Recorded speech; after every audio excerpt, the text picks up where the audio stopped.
Üçparchalıqda başqalarının ko'nglini o'zing mayil qilishga kim eng mayil? Savsavmi, Jo'golyangmi, Simayimi? Undaq emas. Yurak berib, alt raqamini yo'llab saqlayotgandan keyin filmning davomini ko'ring. Üçparchalıqni ko'rgan hamma do'stlar bilamiz. Üçparchalıqda nurg'unlagan bosh personajlar bor, ham nihoyat iqtidorli.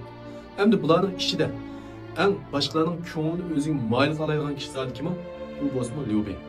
Qaraydigan bo'lsak, Liu Bei kimlarning yiniga borsa hurmatlandi, e'tiborlandi. Hatto Cao Caoning yiniga bordi, Yuan Shuoning yiniga bordi, Liu Biaoning yiniga bordi, Tao Qianning yiniga bordi, Gong Xunzhenning yiniga bordi. Hammasining oldida u e'tiborlanib ishlandi, hurmat qilindi.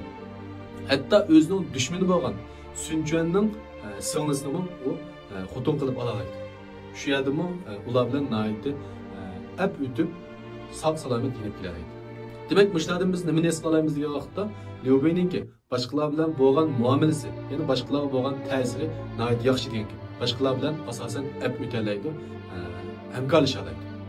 Agar sizin bu gaplarimga qo'shilsangiz, astiki imkon rayoniga alt raqamini qoldirib qo'ying. Uchparchalikdagi mushunga o'xshash kichik munosabat va iyilik tiklashga oid mazmunlarni anglamoqchi bo'lsangiz, texim ko'p bilib egallamoqchi bo'lsangiz, ayrimxonam uchur qiling. Men maxsus shu kichik munosabat va iyilik tiklash mazmunlar so'zlanadigan to'pqa sizni qo'shib qo'yman.